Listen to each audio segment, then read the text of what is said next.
For my activated clotting time test, I'm going to put about 2 mLs into this serum separator. Spin it around a couple times. And then I'm going to let it sit for the first 60 seconds.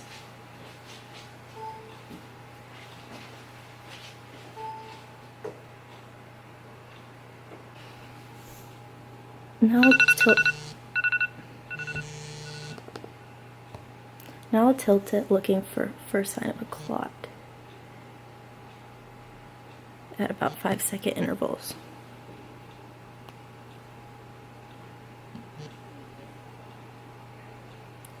So I'm getting clotting now at about 75 seconds.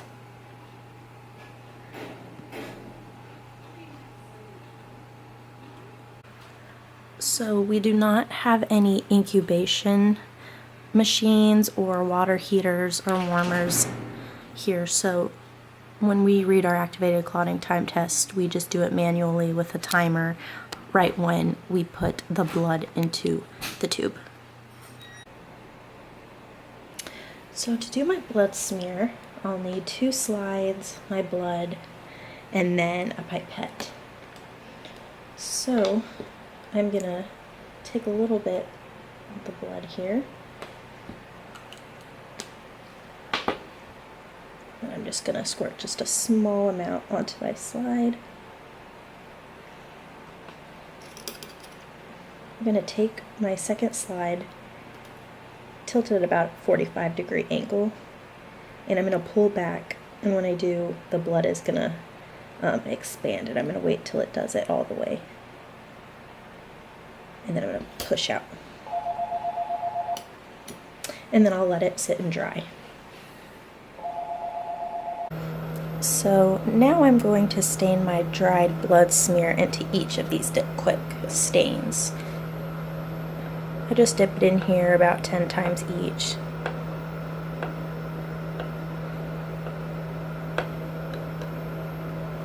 I'll just dab it to get the excess stain off.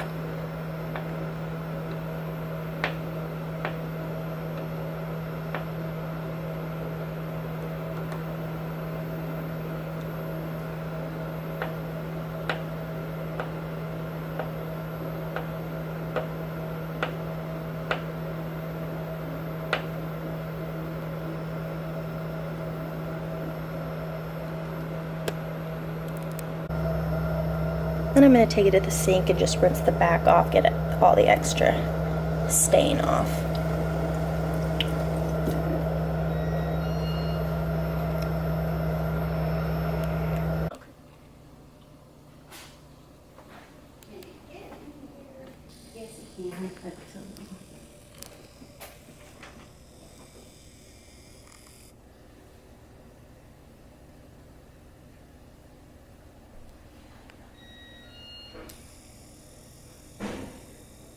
Okay.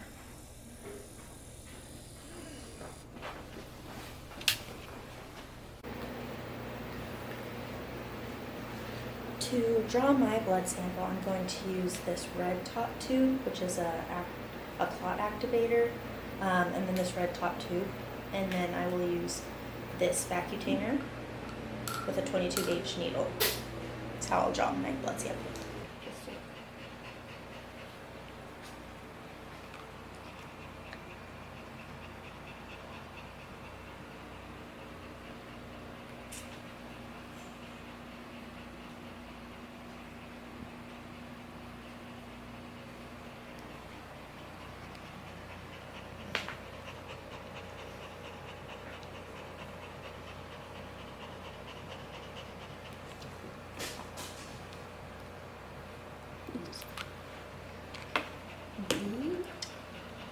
You're going to talk over this one too?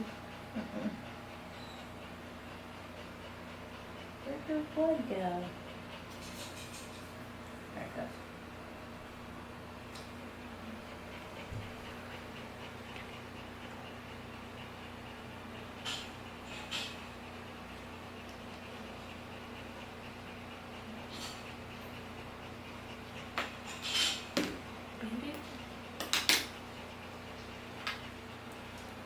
And cut. So with this test, I'm going to do my blood chemistry. So I'm going to get my blood, this little thing, and then my pipette, and my Chem 10 slides. We're going to do a minor chemistry profile. So I'm just going to get the serum that's spun down in this tube with a pipette,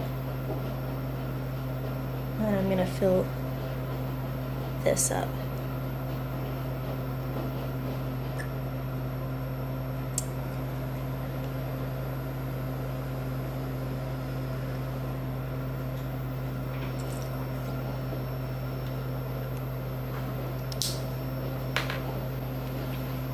Once I have this filled up, I'm going to stick it right here and get my Chem 10 slides out.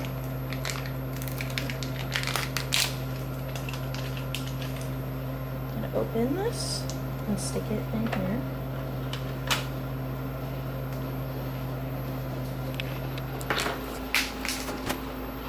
Once I have this all set up, I'm going to close this drawer and I'm going to run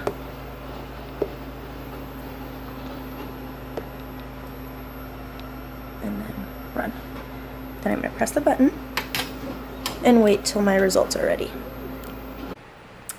So here are the results for her chemistry. Just check for glucose, creatinine, total protein. The only thing that looks elevated is her liver enzyme. It's not too bad. For my ELISA test, I'm going to be spinning down this blood so that I can do a SNAP 40X heartworm test. So I'm just going to place it in here along with this. Make sure there's nothing else. I'm going to close that. I'm going to set it to the blood setting and I'm going to spin it for about 5 minutes.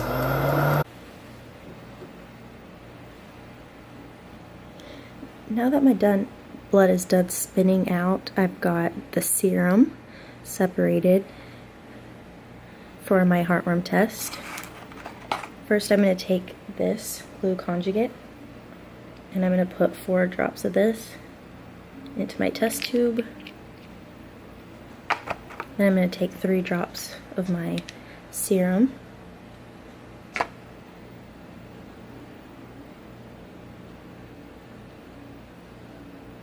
Place it into the test tube.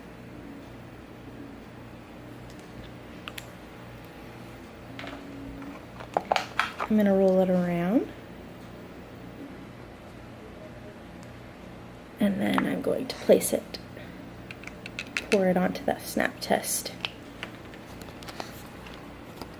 I'm going to wait for it to fill up.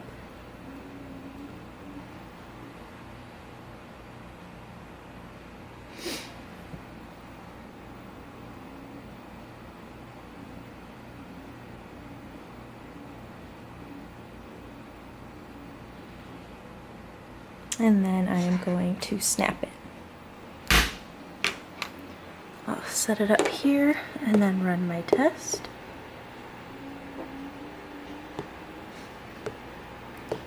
And I'll start the timer and then I'll get my results in about 8 minutes.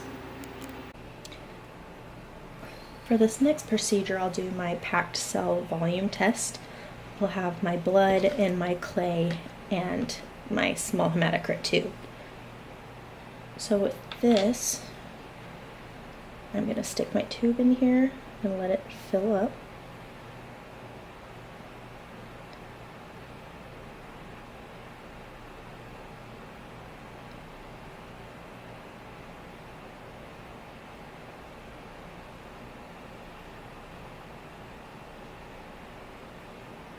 I will dip it, push it into the clay a couple times.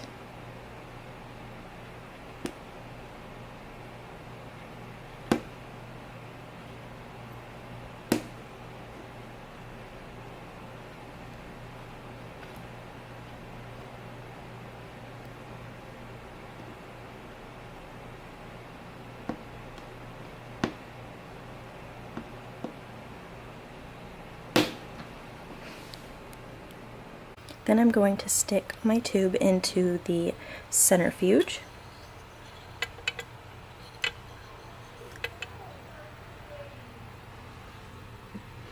I'm going to close it. I'm going to set it to where I want. I'm going to spin it for about 10 minutes.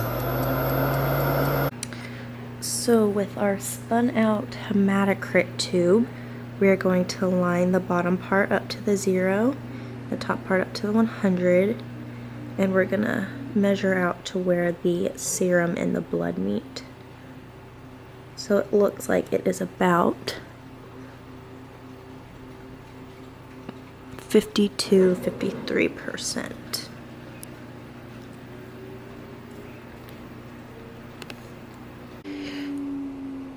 So to get my total protein, I'm going to get my plasma out of this tube. Then I will place the serum from in this tube onto my refractometer over here.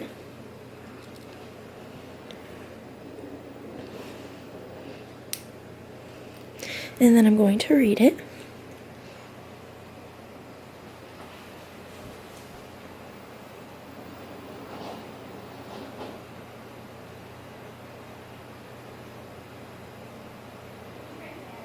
And protein, it's about 7.9.